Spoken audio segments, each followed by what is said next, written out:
Assalamualaikum warahmatullahi wabarakatuh. Selamat pagi Bu Ayunda dan selamat pagi teman-temanku. Kami dari kelompok 5 yang beranggotakan Oi Alfa Mahardika, Ilyas Febrian, Katarina Cantik Batika, Tegar Rizky Ananda, dan Brian Kamara Putra akan menyampaikan hasil diskusi dari kelompok kami tentang materi aktiva tetap, transfer, dan inkaso. Sebelum kita mengawali perkuliahan pada pagi hari ini, alangkah baiknya kita berdoa terlebih dahulu ya, agar perkuliahan hari ini kita berjalan dengan lancar tanpa adanya halangan. Baik, berdoa menurut agama, keyakinan, dan kepercayaan masing-masing. Berdoa dipersilahkan.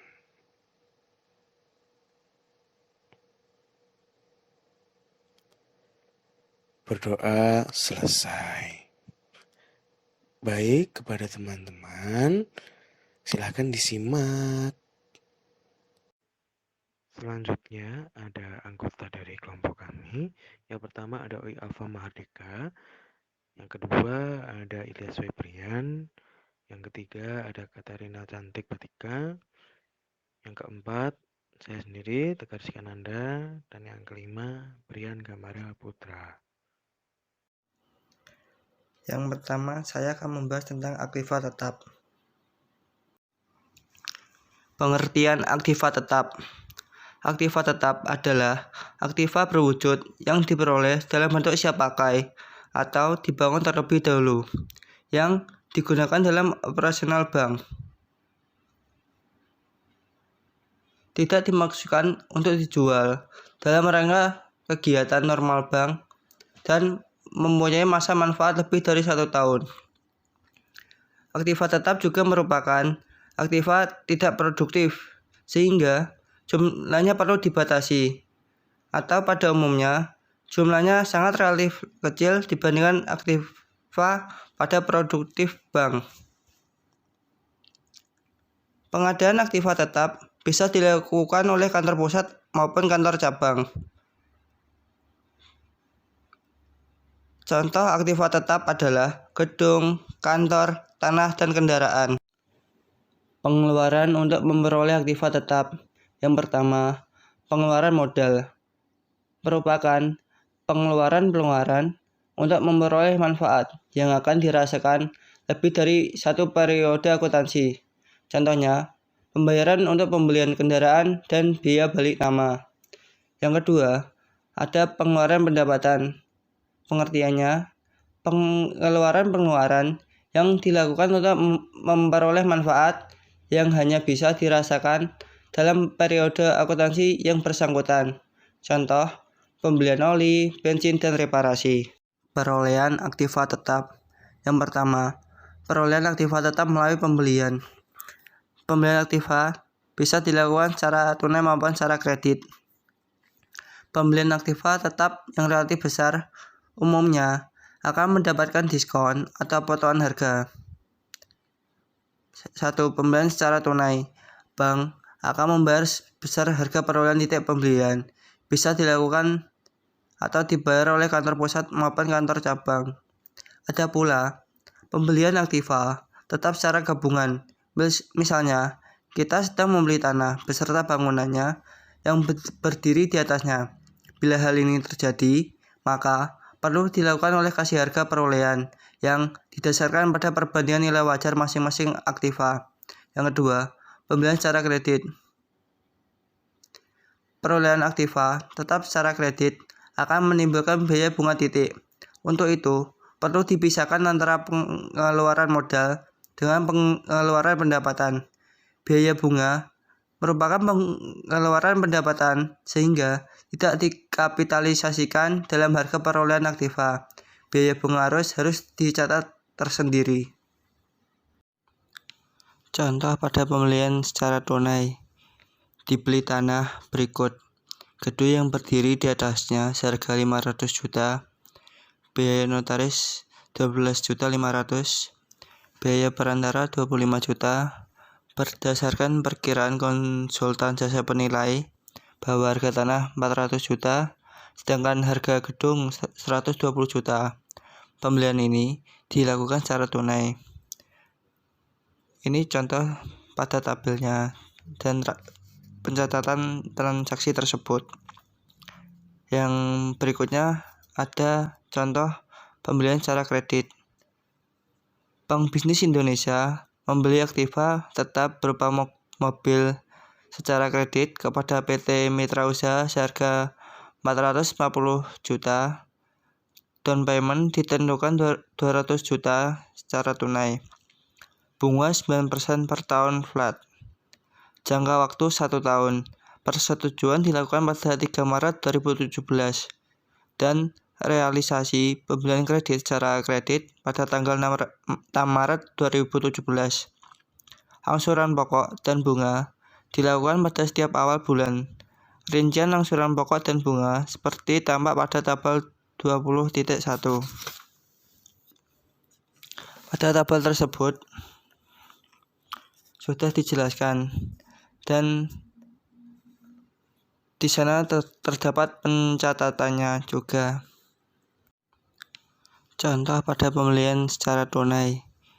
Dibeli tanah berikut. Gedung yang berdiri di atasnya seharga 500 juta, biaya notaris 12.500.000, biaya perantara 25 juta. Berdasarkan perkiraan konsultan jasa penilai bahwa harga tanah 400 juta, sedangkan harga gedung 120 juta. Pembelian ini dilakukan secara tunai. Ini contoh pada tabelnya dan pencatatan transaksi tersebut. Yang berikutnya ada contoh pembelian secara kredit. Bank Bisnis Indonesia membeli aktiva tetap berupa mobil secara kredit kepada PT Mitra Usaha seharga 450 juta. Down payment ditentukan 200 juta secara tunai. Bunga 9% per tahun flat. Jangka waktu 1 tahun.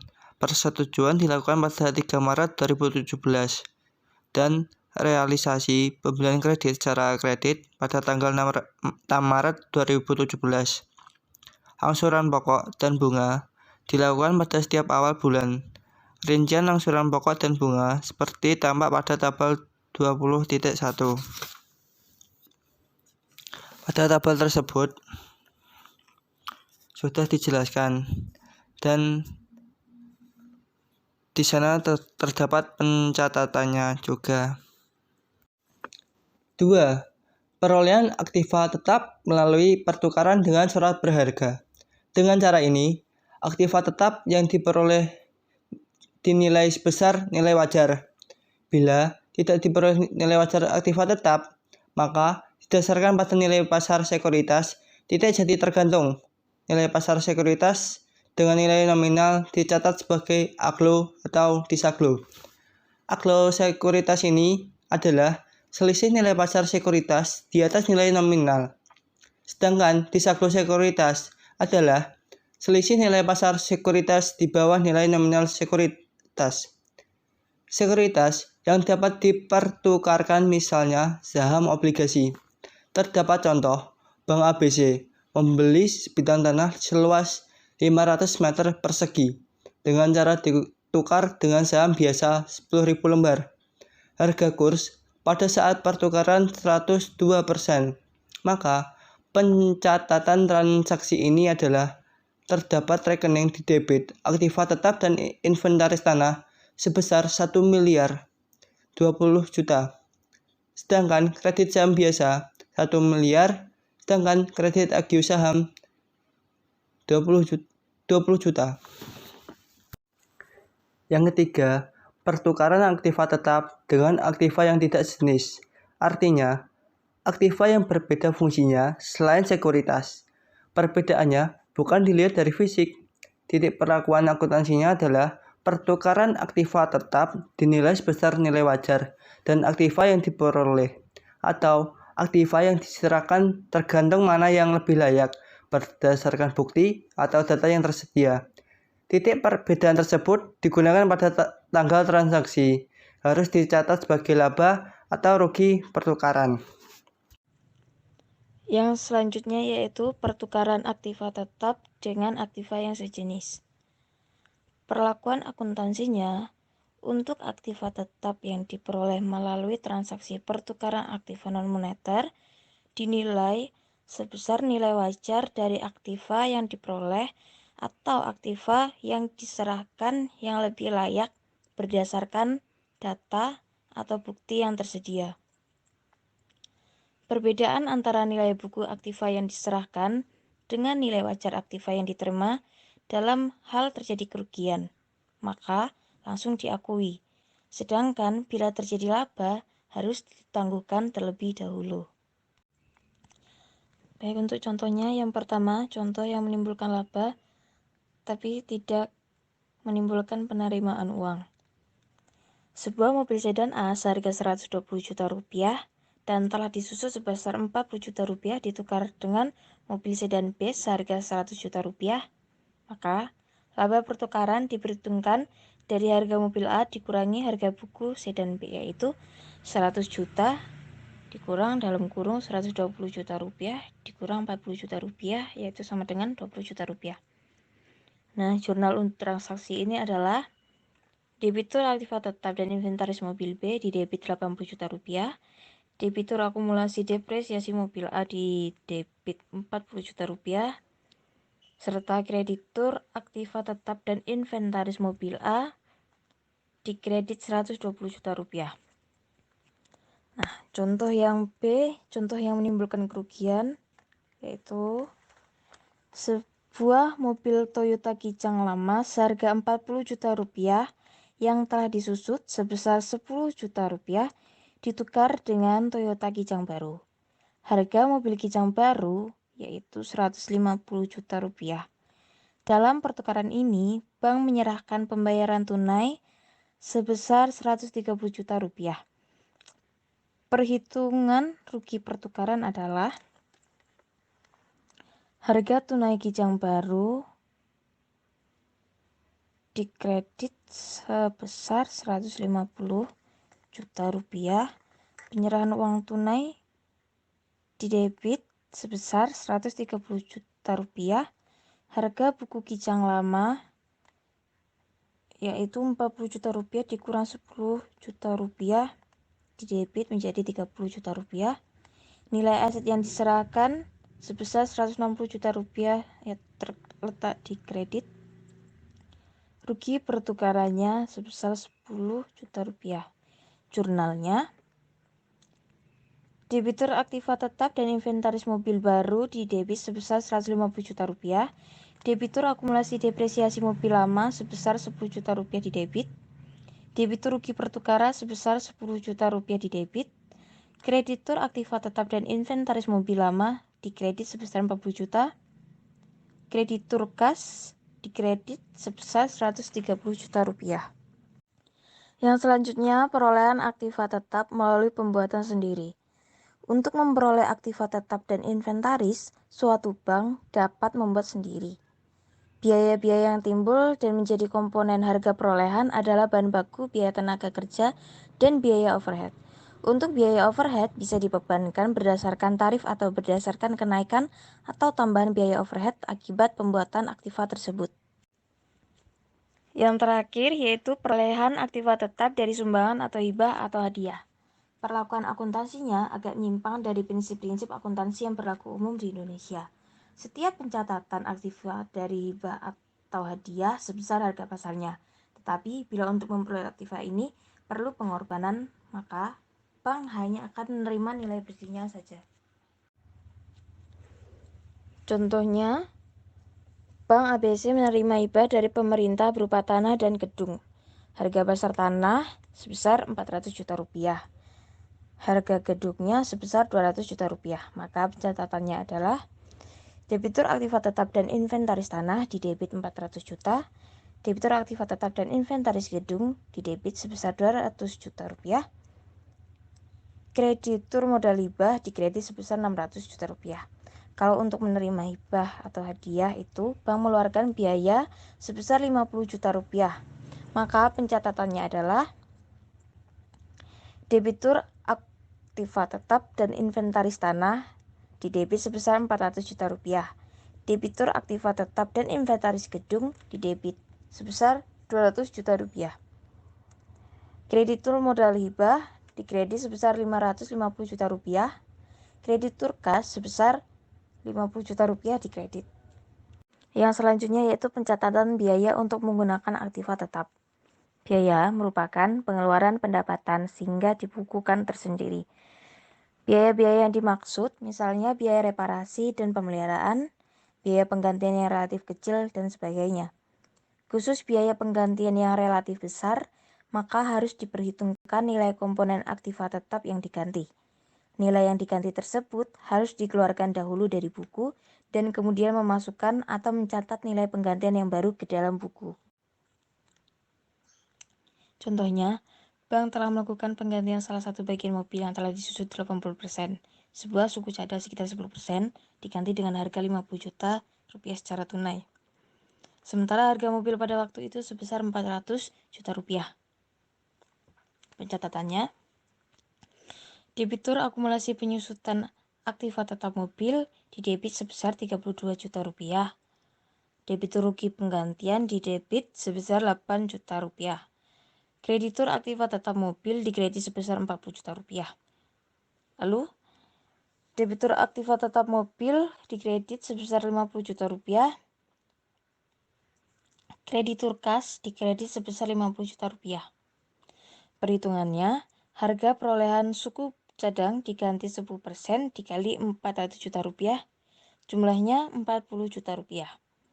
Akumulasi penyusutan 80% dikali 40 juta rupiah sebesar 32 juta rupiah. Rugi penggantiannya sebesar 8 juta rupiah. Yang selanjutnya yaitu depresiasi aktiva tetap. Penggunaan aktiva tetap secara terus-menerus mengakibatkan aktiva tetap tersebut mengalami aus. Untuk itu, aktiva tetap harus dialokasikan setiap periode untuk mengimbangi penurunan manfaat yang telah diberikan.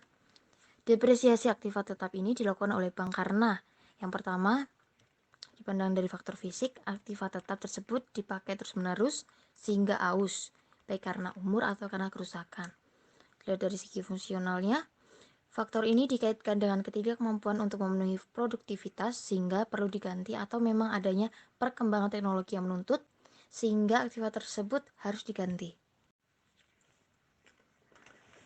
Dengan pertimbangan tersebut, maka selanjutnya perlu mengalokasikan harga perolehan ke dalam biaya depresiasi. Untuk mengalokasikan biaya depresiasi, setiap periode pelaporan harus diketahui yang pertama harga perolehan. Harga perolehan adalah jumlah uang yang dikeluarkan untuk memperoleh aktiva tetap tersebut hingga siap digunakan. Yang kedua, umur ekonomis. Umur ekonomis adalah taksiran suatu aktiva tetap secara ekonomis dapat memberikan manfaat. Yang ketiga, nilai residu. Nilai residu adalah nilai sisa suatu aktiva apabila dijual kembali atau ditukarkan ketika aktiva tersebut tidak mampu lagi memberikan manfaat ekonomis. Selanjutnya, depresiasi yang telah ditentukan dicatat dengan mendebit rekening biaya depresiasi atau penyusutan dan mengkredit akumulasi depresiasi aktiva tetap. Akumulasi aktiva tetap merupakan rekening pengurang terhadap harga perolehan aktiva tetap. Selisih harga perolehan dengan akumulasi depresiasi aktiva tetap disebut dengan nilai buku. Nilai buku ini akan tampak setiap akhir periode pelaporan. Untuk menentukan nilai penyusutan terdapat beberapa metode, yaitu yang pertama, metode garis lurus atau straight line method.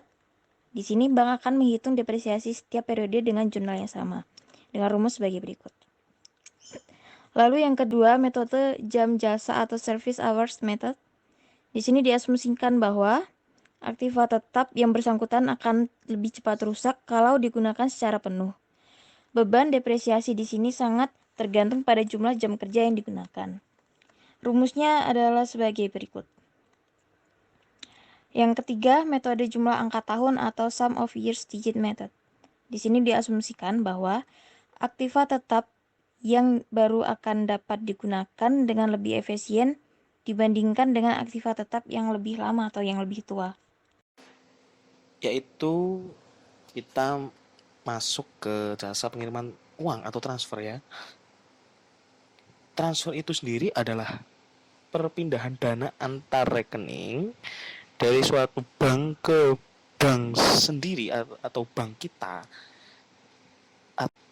atau bisa juga ke bank lain, baik itu urusan kepentingan perorangan, badan hukum, atau badan usaha tidak badan hukum, atau untuk kepentingan bank itu sendiri. Perlu kalian ketahui, transfer ini zaman sekarang itu semakin canggih. Artinya kita bisa mentransfer uang tanpa harus datang ke bank ya. Perkembangan terkini menurut Bank Indonesia telah menyelenggarakan Bank Indonesia Real Time Gross Settlement atau BIRTGS ya. Yaitu adalah sebuah sistem transfer atau clearing antar bank seketika. Jadi nasabah yang menggunakan fasilitas ini akan dapat mentransfer dalam waktu yang sangat cepat dalam hitungan menit. Namun demikian biayanya ini mahal dan belum semua bank menyelenggarakan sistem ini. Yang pertama, pihak yang terlibat dalam kegiatan transfer ya. Tentunya di dalam transfer, kegiatan mentransfer ada orang atau pihak-pihak yang terlibat. Yaitu yang pertama adalah nasabah. Nasabah itu adalah pemilik dana atau pengirim ya, ataupun penerima dana yang akan memindahkan dananya atau menerima sejumlah dana dari pihak pengirim. Yang kedua adalah bank penarik atau drawer bank.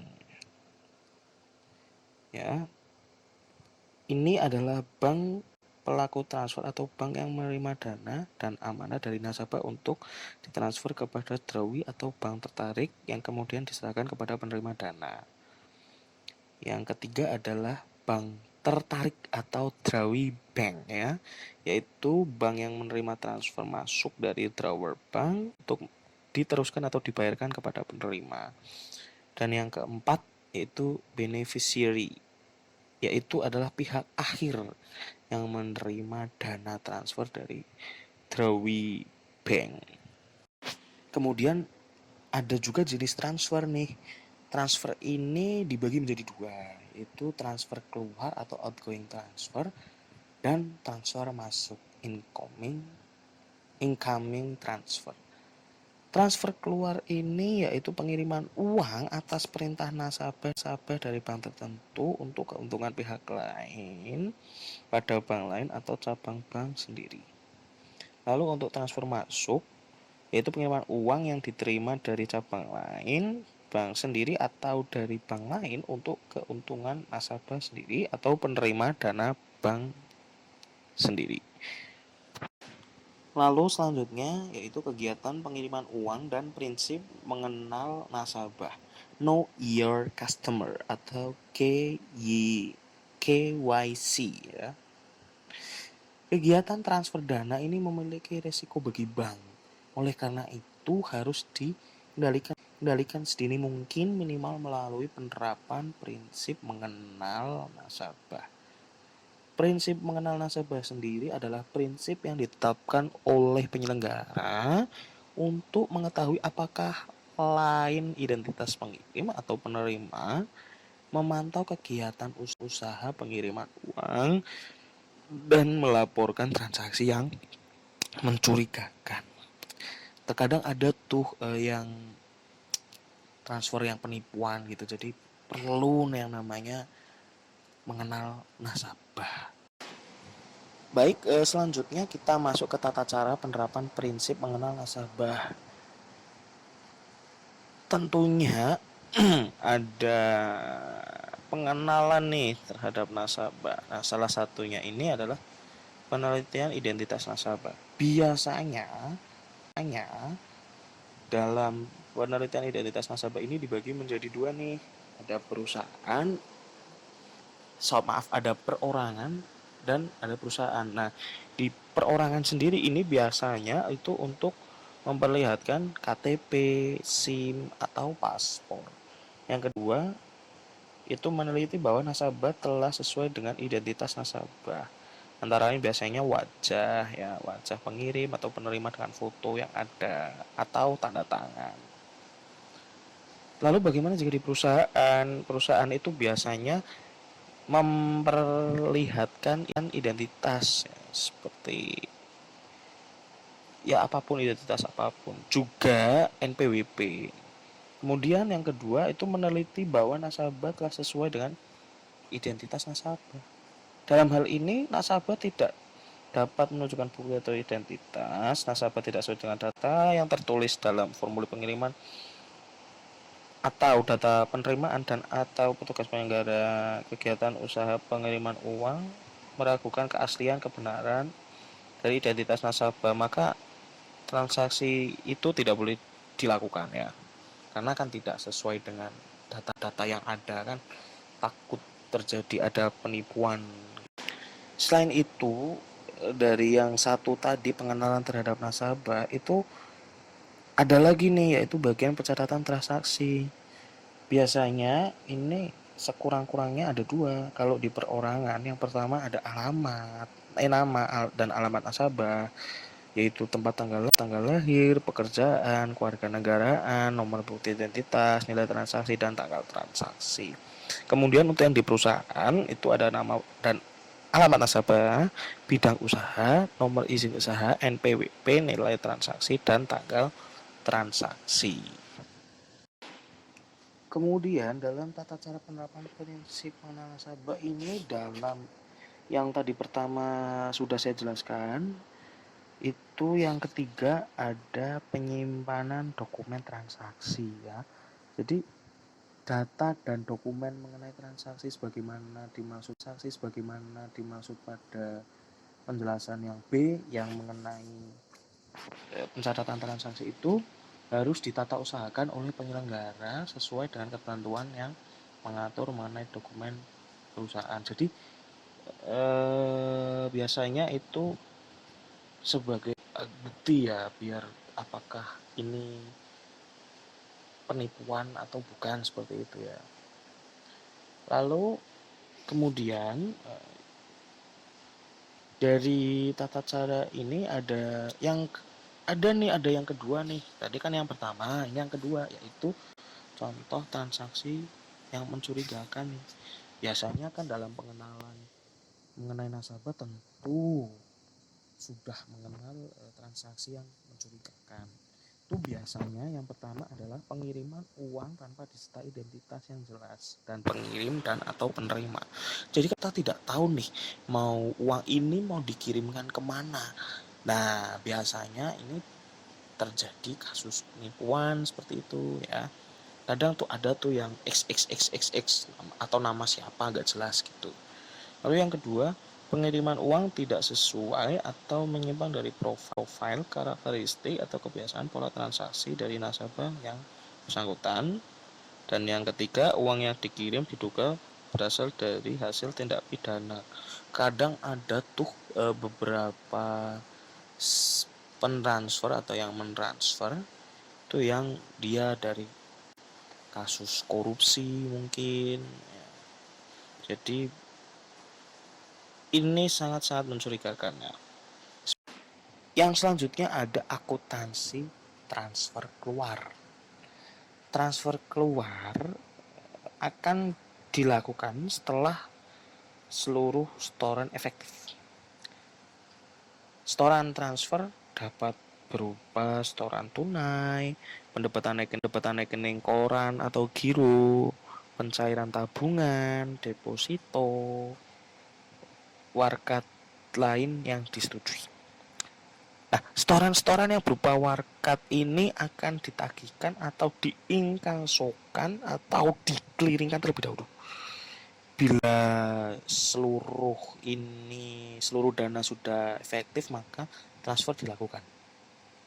Transfer keluar yang dinyatakan efektif ini akan dicatat sebesar nilai nominal yang diamanatkan nasabah. Pencatatan ini melibatkan rekening antar kantor atau disingkat RAK. Baik, saya akan melanjutkan penjelasan dari Mas Tegar, yaitu mengenai contoh akuntansi transfer keluar. Yaitu tanggal 5 Mei 2017, Bank Mitra Niaga Semarang mentransfer dana sebesar 100 juta ke cabang Solo sebagai pelimpahan likuiditas melalui Bank Indonesia cabang Semarang. Untuk pencatatannya yaitu pada tanggal 5 Mei 2017, debitur rekening antar kota cabang Solo 100 juta di debit, kemudian kreditur Giro Bank Indonesia sebesar 100 juta di kredit. Kemudian selanjutnya contoh B, yaitu tanggal 1 April 2017, Bank Mitra Niaga Semarang menerima amanat dari nasabah Giro Saudara Faisal untuk mentransfer dananya sebesar 30 juta ke Bank Bahana cabang Bandung. Untuk transfer ini membebani nasabah untuk komisi transfer sebesar 10.000 beban gironya. Untuk dalam hal transfer dilakukan antar bank di luar kota, maka solusinya adalah bank pengirim, Permakarsa atau driver bank harus tetap berhubungan dengan kantor cabangnya di luar kota. Sedangkan kantor cabang di luar kota akan berhubungan dengan bank setuju atau driver bank melalui clearing. Untuk pencatatannya yaitu pada tanggal 1 April 2017, debitur Giro Faisal sebesar 30 juta 10.000 di debit, kemudian kreditur rekening antar kota cabang Bandung sebesar 30 juta di kredit, kreditur pendapatan komisi sebesar 10.000 di kredit.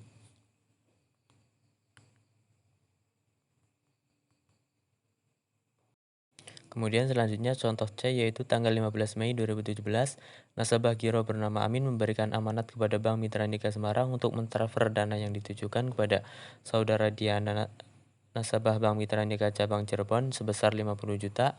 Untuk itu Amin menyerahkan perintah pendapatan Giro sebesar 15 juta, cek bank sendiri atau Bank Mitra Niaga Semarang yang ditarik oleh saudara Rahmat sebesar 10 juta, cek bank Sejati Semarang 20 juta, tunai 5 juta untuk komisi transfer sebesar 10.000 atas beban Giro.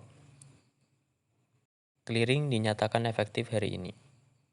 Transfer akan dilaksanakan kalau seluruh dana setoran telah efektif.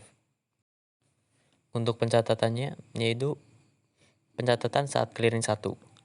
Pada tanggal 15 Mei 2017, debitur Warkat Clearing sebesar 20 juta di debit. Pencatatan saat clearing 2 dan seluruh dananya dinyatakan efektif. Yaitu pada tanggal 15 Mei 2017, kreditur Warkat Clearing sebesar 20 juta di kredit. Kemudian pada tanggal 15 Mei 2017, debitur kas sebesar 5 juta di debit. Debitur Giro Amin sebesar 15 juta 10.000 di debit. Debitur Giro Rahmat sebesar 10 juta di debit. Debitur Giro Bank Indonesia sebesar 20 juta di debit. Kreditur rekening antar kota cabang Cirebon sebesar 50 juta di kredit, kreditur pendapatan komisi sebesar 10.000 di kredit. Baik, selanjutnya adalah akuntansi transfer masuk atau incoming transfer. Transfer masuk merupakan pengiriman uang yang diterima dari cabang lain, bank sendiri atau dari bank lain untuk keuntungan nasabah sendiri atau penerima dana pada bank sendiri. Bank yang menerima transfer masuk adalah bank pelaksana atau draw bank. Dalam hal menerima transfer masuk, bank akan membukukan sejumlah bersih yang menjadi hak beneficiary. Jumlah bersih adalah jumlah kiriman setelah dikurangi komisi transfer bagi bank pelaksana. Namun demikian, tidak semua bank membebani komisi transfer masuk. Transfer masuk dapat diterima dari cabang Permakarsa bank sendiri untuk keuntungan nasabah sendiri. Untuk penerusan umumnya, bank penerus akan menumut komisi. Merujuk pada contoh A, pencatatan di Bank Mitra Niaga Solo adalah pada tanggal 5 Mei 2017, debitur Giro Bank Indonesia sebesar 100 juta di debit, kreditur rekening antar kota cabang Semarang sebesar 100 juta di kredit. Merujuk pada contoh B, pencatatan pada Bank Mitra Niaga Bandung adalah Pada tanggal 1 April 2017, debitur rekening antar kota cabang Semarang sebesar 30 juta di debit, kreditur Giro Bank Indonesia sebesar 30 juta di kredit. Untuk pencatatan di Bank Bahana Bandung selaku bank penerima transfer masuk, bila transfer masuk ditujukan untuk nasabah tabungan di bank ini atas nama saudara Anissa, berikut pencatatannya, yaitu pada tanggal 1 April 2017, debitur Giro Bank Indonesia sebesar 30 juta di debit, kreditur tabungan Anissa sebesar 30 juta di kredit.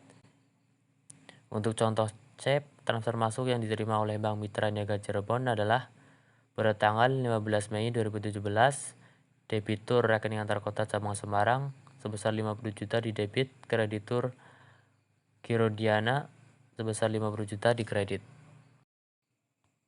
Baik, untuk bab selanjutnya kita masuk pada inkaso. Pengertian inkaso.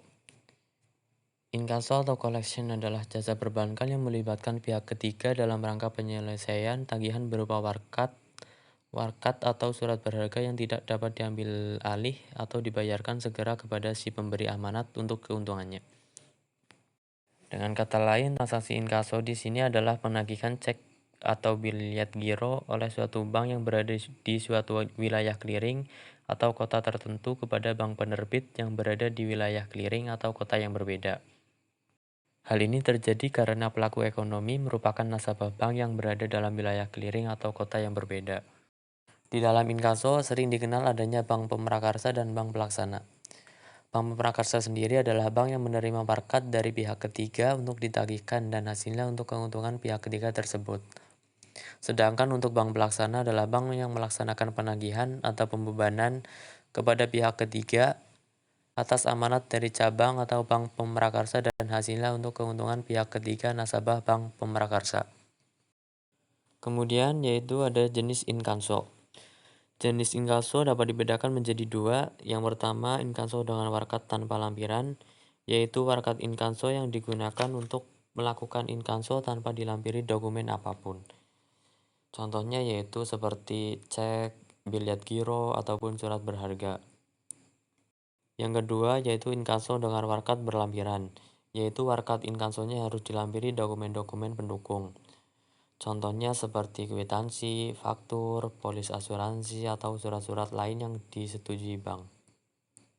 Jenis inkaso dilihat dari lalu lintas dananya, yaitu inkaso keluar dan inkaso masuk. Selanjutnya yaitu jenis inkaso dilihat dari mekanisme pelaksanaannya, yaitu inkaso melalui bank lain dan inkaso melalui cabang bank sendiri. Selanjutnya yaitu akuntansi inkaso keluar. Pencatatan pada rekening ini menggunakan ayat jurnal tunggal posisi kredit. Rekening ini akan outstanding selama tenggang waktu menunggu hasil. Bila inkaso berhasil, maka langsung dikreditkan atau dibayarkan ke rekening si pemberi amanat, dan secara otomatis rekening administratif untuk inkaso harus dinihilkan karena transaksi inkaso telah efektif. Persoalan yang muncul adalah mengenat kondisi inkaso dan ongkos gawat. Bila berhasil, maka bank akan memotong rekening nasabah yang bersangkutan untuk ongkos gawat dan komisi transfer. Bila inkaso tidak berhasil, umumnya bank hanya meminta ongkos gawat saja. Hasil inkaso bisa langsung dikreditkan ke rekening giro atau tabungan si pemberi amanat di Bank Pemrakarsa.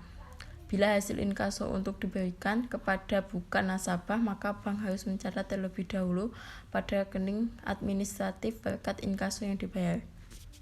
Selanjutnya yaitu contoh, bisa disimak di PPT halaman ini. Selanjutnya yaitu akuntansi inkaso masuk dari cabang bank sendiri. Untuk inkaso masuk yang berasal dari cabang bank sendiri, maka tugas bank pelaksana adalah membebankan ke rekening pihak tertagih. Selanjutnya kelanjutan dari contoh yaitu bisa disimak.